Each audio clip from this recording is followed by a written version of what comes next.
سلام. سال‌هاست که در شبکه‌های اجتماعی و در میان زیایان تاجیک ضرورت بازگشت به خط پارسی در تاجیکستان بحث می شود و این بحث روشنفکران را به دو گروه جدا کرده است: گروهی طرفداران بازگشت به خط پارسی و مخالفان آن. یکی آن را امری حتمی می شمارد، دیگری می گوید بازگشت به خط فارسی دیگر باره سبب بیسوادی در کشور می شود. تا سالهای 30 عصر گذشته خط نوشت در حدود تاجیکستان امروز فارسی بود و زمان شوروی آن را به کیریلی عوض کردند. برای صحبت در این باره اسفندیار آدینه، روزنامه‌نگار و از طرفداران بازگشت به خط فارسی در تاجیکستان، و مهیار مهرآفرین، رئیس بنیاد فرهنگی جهانی مهرآفرین را از شهر لس آنجلس امریکا دعوت کردیم. اسفندیار آدینه، چرا بازگشت به خط فارسی را در تاجیکستان شما مهم می‌دانید؟ همانطور که می‌دانید در زمان شوروی مردم تاجیکستان خطشان عوض شد. یک بار هم نه، دو بار عوض شد. یک بار در سال 1929 و دوم بار در سال 1940.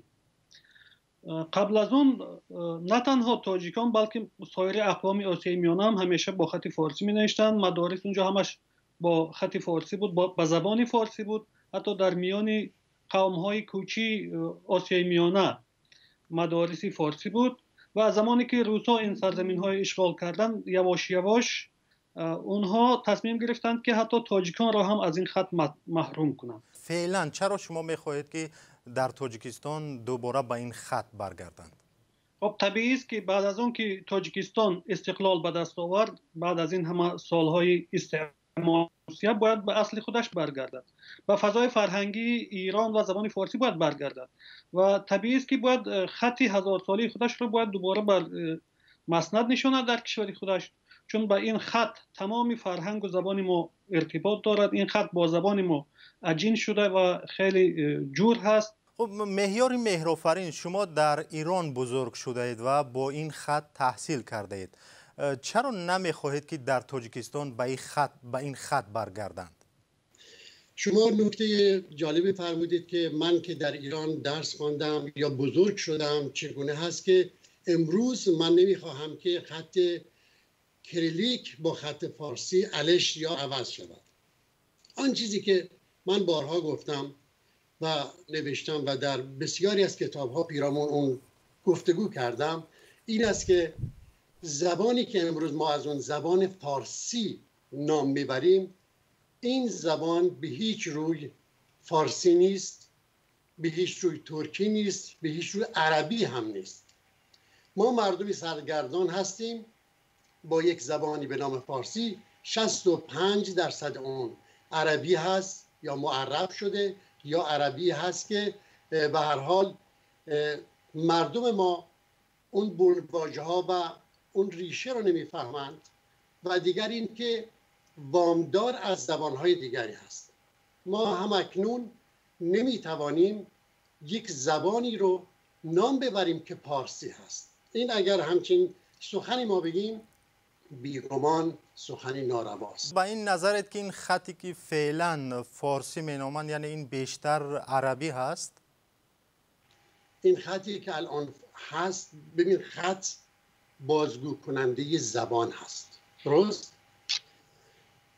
چارچوب این خط و این الفابت در آغاز یک چارچوب ایرانی بوده، اما به دست دو پشت بر میهن ابن بسویه و زمخشری آمدند و اینجا گرامر ادبی رو بنیان گذاشتن و شوربختانه با و تا و ما و منذ و مسخلا را آوردن و جار و مجرور و یک چیزی ساختن برای ما که ما نتوانیم دورتر از سایه و روشنی های شمشیر عرب رو ببینیم. روشن‌تر بگوید که چرا شما مخالف بازگشت خط پارسی یا اون خطی که شما عربی میگوید در تاجیکستان هستید؟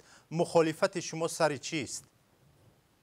ببین، این سخن یک سخن بسیار گسترده هست. ما الان یک اقیانوس رو در یک پیاله میخوایم بریزیم.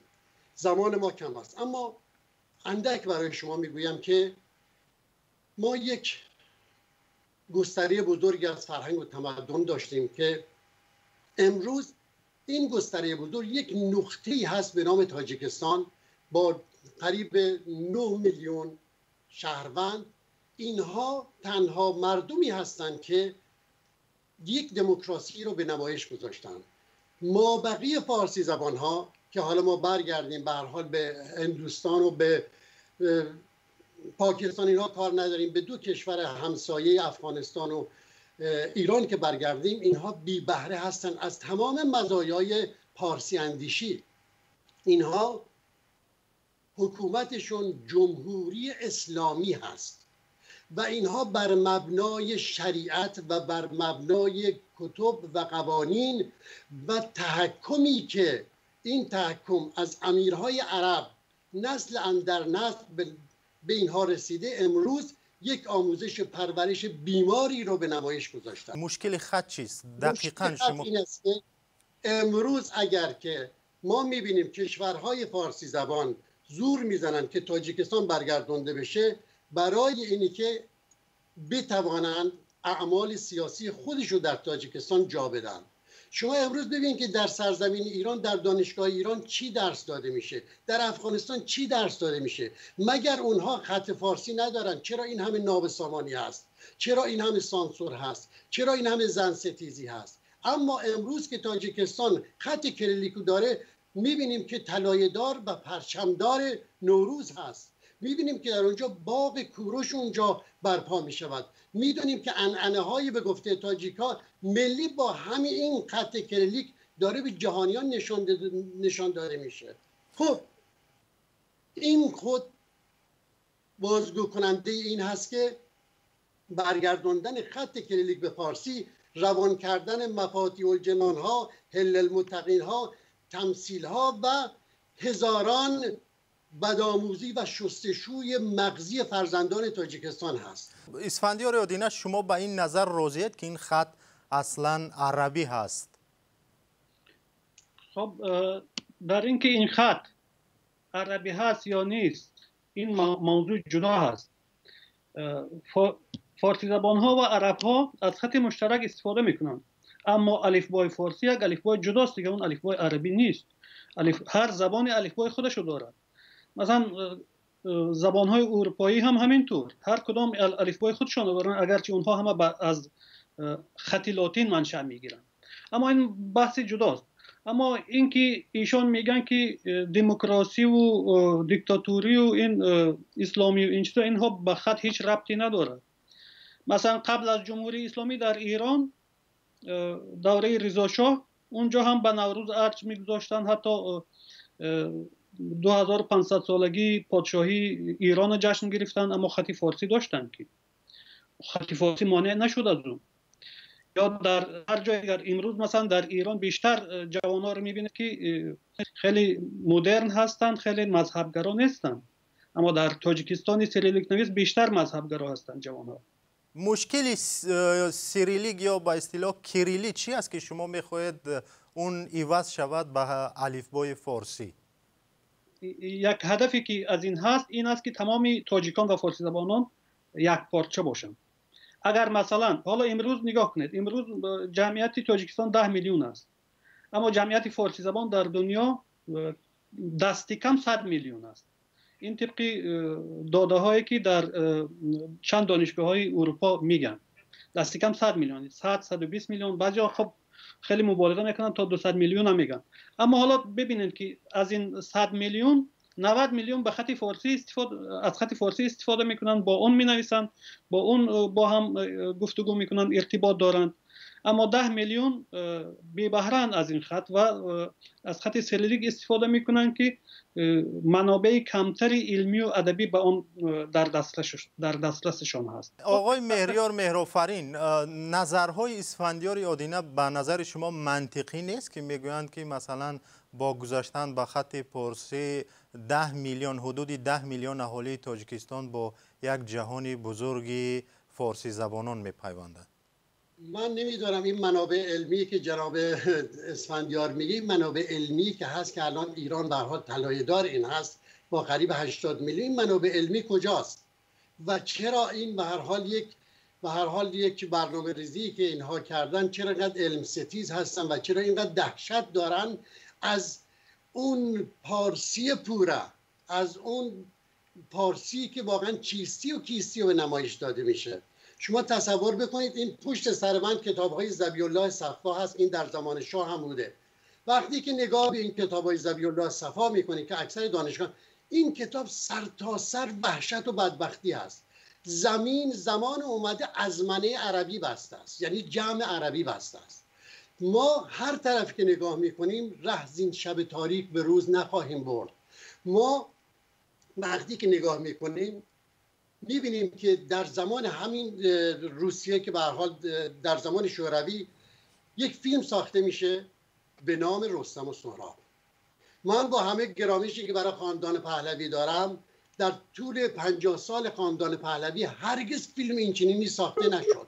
این 100 میلیون یا 80 میلیونی که هستن، ببینیم خب با خط فارسی و با زبان فارسی در ایران چه کار کردن، چی ساختن برای ایران. یا جعفر طیار ساختن.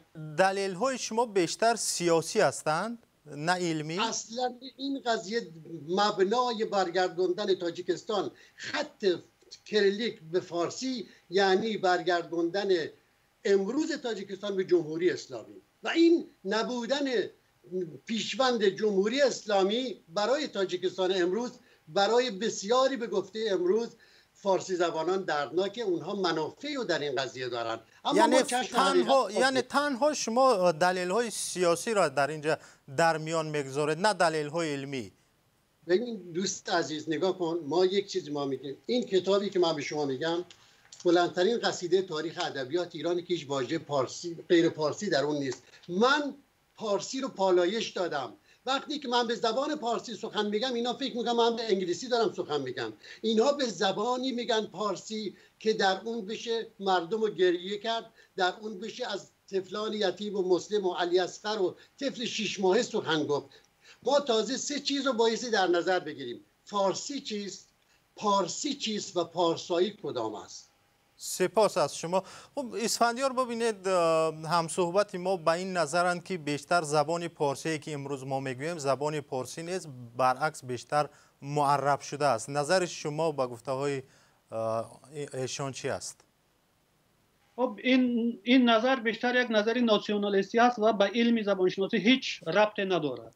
از نظر زبانشناسی کاملا باطل است، چرا که در زبانشناسی وامگیری از یک زبان دیگر این یک امر طبیعی هست. زبان انگلیسی هم همینطور تقریبا 80% کلماتش خارجی هست، یا لاتینی هست یا فرانسوی هست یا از زبانهای دیگر است، از زبانهای مختلف دنیا واژه گرفته. اما این دلیل نمیشه که ما بگیم زبان انگلیسی امروز زبان انگلیسی نیست، اون انگلیسی است. از نظر زبانشناسی همین که قاعده دستوری یک زبان همون یک زبان است دیگر کافی است. اون وام واژه دیگر تعیین نمیکنه که این زبان چی زبانی است. منت خدای را عز و جل، اطاعتش موجب قربت است و به شکرندرش مزید نعمت. هر نفسی که برون میرود ممد حیات است و چون برمیگردد مفرح. اینو چی متوجه میشه؟ اینو بذار برای یه تاجیک ببینم میتونه بفهمه چی گفته. اسفندیار یادینه دلیلی که آقای مهریار مهرآفرین گفتند بیشتر در بحث های شبکه اجتماعی در فیسبوک، بیشتر در بخش تاجیکی اون میبینیم وقتی بحث میکنن اطراف این گفته میشود که اون زبانی که فعلا در ایران استفاده میشود برای اکثر تاجیکان نافهما است. یعنی این شما فکر نمیکنید در صورت بازگشت به اون خط مردم تاجیک اونها را نمیفهمند و اون ادبیاتی است نمیتونن کامل بخوانند و بیسوادی بیشتر می شود؟ نه، این هیچ ربطی به موضوع ندارد. ببینید ما دو موضوع رو با هم قاطی میکنیم. یکیش این گذار از یک خط به یک خط دیگه است، یکیش این کاربرد کلمات است. خب یک تاجیک که با خط فارسی می نویسد میتوند پاک و بدون سره بنویسد بدون استفاده از وام واژه ها. چه اشکالی دارد؟ همین حالا هم در ایران هستن یک گروه های زیادی هستن که کاملا سره می نویسن، سرگرایان میگن اینا با خط فارسی می نویسن اما کاملا پاک و منزه از وام واژه ها می نویسن. این اشکالی ندارد. اما از جهت دیگر این وام واژه ها هر کدام در زبان ما کاربرد و کارکرد خودشان را داشتن و تا امروز دارن. مثلا اگر شما امروز برخی از این وامواژه ها رو به خاطر ناسیونالیسم یا هر چیز دیگر بگیرید از زبان دور اندازید، نسل آینده آثار سعدی رو نمیفهمد، آثار فردوسی هم حتی نمیفهمند، آثار حافظ هم نمیفهمند، اشعار حافظ هم نمیفهمند. دوست عزیز شما با پوزش شما با مهریار مهرآفرین گپ میزنید، میگی اگر وامواژه ها رو بردارن آثار فردوسی رو نمیفهمن. فردوسی به چه زبانی صحبت میکرد؟ به زبان حجاج ابن یوسف. در شاهنامه ما وامواژه حتی وامواژه های عربی داریم، اینطور نیست که نداریم. 723 واژه هست که اونها هم باز قابل بررسی هست.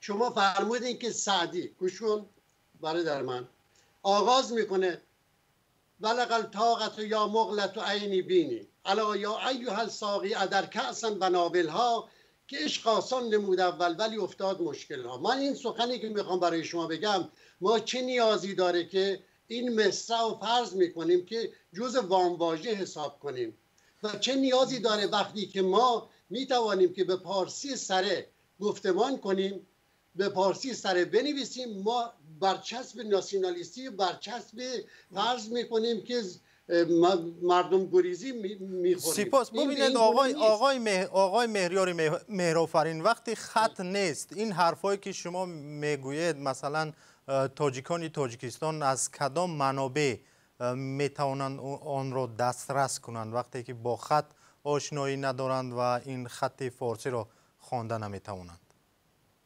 الان من به شما میگم، ما برای اینی که بتوانیم از این گرفتاری ها برون بیاییم، تاجیکستان این شرایط رو داره و این نیرو رو داره و این زمینه رو داره که بتوانه خط پوره تاجیکی نیاکان خودش رو داشته باشه که هیچ نیاز نیست که با علش کردن یک مطلبی به نام خط فارسی بچه های تاجیکستان دوچار یک دو فرهنگی بشن، یا اینکه خدای نخواسته فردا بخوان که جنگرا بشن. مردمی که پرچمدار صلح و جشن هستن فردا بخوان که به گروه های مذهبی افراطی بپیوندن.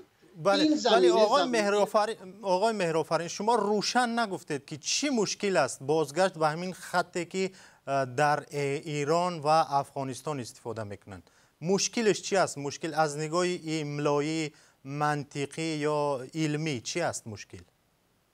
خطی که امروز در ایران هست، اگر شما توجه بکنید فیلم های ایرانی، الان این خط و این زبان داره انگلیسی هم باز قاطی اون میشه. شما در چت ها هم نگاه کنید، در چت ها هم دارن فارگلیسی می نویسن، به سرعت داره دچار دیگرگونی و استحاله میشه. این یک چیز بیماری هست، ناپایدار هست و این بیماری نبایستی به جان تاجیکستان امروز سرایت کند. من اینو میخوام برای شما بگم، این نه خط هست و پشت این خط یک زبان هست. هر دو اینها از نظر من هر دوی اینها به مرور زمان اینها فرسوده میشن. اینها پایگاهی نیستن که بتوانن مردم رو به خودشون جذب کنن. ببینید که عینی مشکل با این خط کریلی که امروز در تاجیکستان استفاده میکنن وجود دارد، با آن واژه‌های از زبان روسی وارد میشود، یعنی عینی مشکل وجود دارد. من باز یه پرسشی از شما دارم، با همین این زبان و با همین خطی که امروز تاجیکستان هست، ما ببینیم که تاجیکستان کجا ایستاده است. آیا تاجیکستان سازنده جشن نوروز هست یا نه؟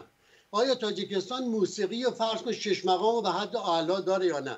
آیا فرض کن که تاجیکستان تونسته که جشن‌ها و عنعنه‌ها و بازگشت به خویشتن خودشو در مدارس، در دانشگاه‌ها با همین خط تفهیم کنه یا نه؟ آیا امروز پرچمدار ایران کهن و گاهواری زبان پارسی هست یا نیست؟ این رو شما به من بفرمایید. فندیار نظر شما چی است؟ ببینید اینها با خط هیچ ربطی نداره. حالا با همین خط سریلیک که در تاجیکستان هست، ما 3000 جوانان رو داریم که رفتن به داعش پیوستن. به اینش چی میگیم؟ همین حالا در تاجیکستان بسیاری از جوانان خیلی افراطگرا هستن. این به اینش چی میگیم؟ این هم با خط سریلیک خواندن و افراطگرا شدن. این دلیل نمیشد که خط اگر فارسی شد همه افراطگرا یا مذهبگرا میشن و اگر همینطور ماند اینا همه دموکرات میشن. این هیچ ربطی به این ندارد. اینها بیشتر مسائل سیاسی است، تصمیم گیری های سیاسی است. در ایران هم اگر فردا یک جمهوری اسلامی برود و یک نظام سکولار آید، اون دیگه یک امر طبیعی است که اونم با همین خط فارسی می‌نویسد و هیچ ربطی به خط ندارد که اون چی تصمیمات سیاسی میگیرند. اما اسفندیار این نظر هم وجود دارد. دانشمندان انگلیس به این نظر هستند که ایرانی ها اولین نفر بودند که خط در برابر دین خط اسلامی رو پذیرفتند، یعنی و از طرف دیگر زبان فارسی امروز هم بیشتر آلوده به واژه‌های انگلیسی و فرانسوی می شود. خب این که آلوده به واژه‌های انگلیسی و فرانسوی می شود، این خب یک امر طبیعی است که وابسته به زمان است. زبان به اصطلاح تاجیکستان هم بیشتر آلوده به اصطلاحات کلمات روسی شده یا ازبکی شده. این هم یک امر طبیعی است، اما حفظ زبان در حال ممکن است که تمامیت و وحدت این زبان تأمین شود و این از راه آن میشد که همه همزبان‌ها یک خط داشته باشند. از طرف دیگر نمیشود اون با همین خط کریلی سطح دانش ساکنای تاجیکستان رو بالا برد؟ خب ببینید، خط کریلی در تاجیکستان یک خط محدود هست و تاجیکستان را منزوی کرده از سایر جهان. بعضی ها میگن که ما که خط کریلی میآموزیم مثلا آثار رو به زبان روسی و کدام زبان‌های دیگر هم میآموزیم، اما این دروغ است.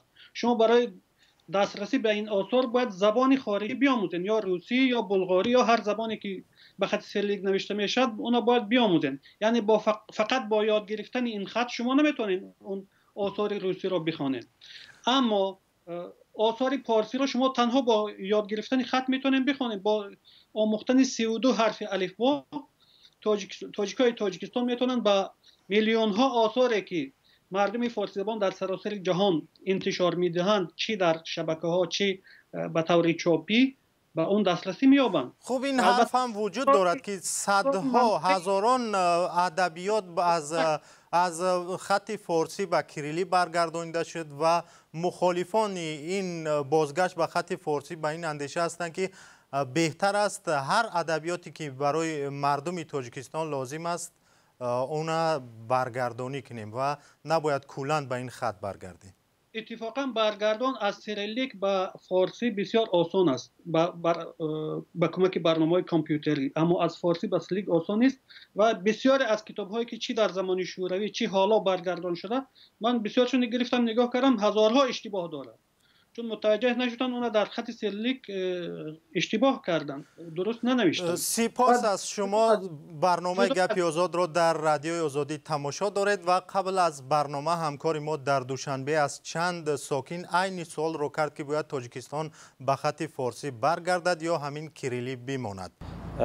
گذار به خط فارسی برای ما تاجیکستان بسیار مسئله ضروری و مهم است، به خاطر آنکه این بخش و جزء از فرهنگ، تاریخ و ادبیات زبان ما در گذشته های طولانی در خلال عصرهای رفته بوده است و تا آغاز عصر گذشته آثار بسیار بزرگ در دنیای امروز با خط زبان فارسی وجود دارند که به خاطر دعوای میراثبری اینها را کردن ضرور است که ما همان خطی را که این آثار نوشته شده اند داشته باشیم.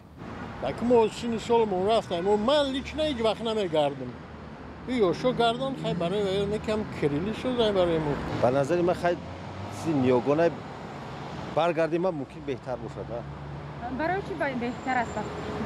خیلی چی بگیم خط نیاگان ابوالفضل رودکی ابن سینا همه به همین مثال خط می نویسند و چی میکردن. به نظر من زبان تاجیکی را به طور کامل می شود تنها طریق خط فارسی فرا گرفت، زیرا آثار ما، ادبیات ما، علم ما در دوام بیشتر از 1000 سال با این خط نوشته شده بود. یک تاجیک وقتی در بیان فکرش عذاب میکشد این معلوم است که با خط خود چیزی نخوانده است.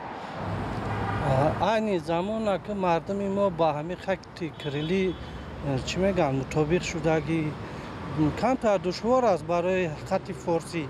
نه در معیار زمان در آهسته امیره آموختن در مکتب ها در دانشگاه ها شاید بعد یگان خلاصه برورم. یک نظر در اینجا صدا داد که ما رو از ادبیات هزار ساله و از میراث کهن با تبدیل خط جدا کردند. نظر شما چی هست با این؟ دوست گرامی، ادبیات هزار ساله چرا ما بایستی که خودمون رو بفریبیم؟ این ادبیاتی که امروز ما جز مفاخر ما هست، ما میبریم وقتی جامی مولانا جامی، حکیم فردوسی، لسان الغیب حافظ، شیخ اجل سعدی، تمام اینها رو ما معرب کردیم و تمام اینها رو وامدار از متون عربی میدانیم. من یک نکته رو میخوام خدمت شما بگم. در این شما گمان نکنید که مردم تاجیکستان بیگمان بایستی برگردن به هویت و چیستی و کیستیشان، اما نه فارسی امروزی و نه خط تازغلیفا و نه این خط بسیار فقیر و کمبغلی که امروزه ما میبینیم که بسیار بسیار بسیار درمانده است این خط.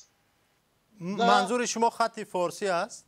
خط فارسی است. هنگامی که ما می نویسیم، همین هایی که ما به کار میبریم، همین مصوت‌های کوتاه و بلندی که به کار میبریم، همین وامواژه‌هایی که ایشون گفتن و همین تنوین‌هایی که هستن، ما هنگامی که می‌نویسیم خواهشاً، مردم ما هنوز نمیدونن که این خواهشاً از ترکیب دو واژه تنوین عربی و خواهش چطور به دست اومده.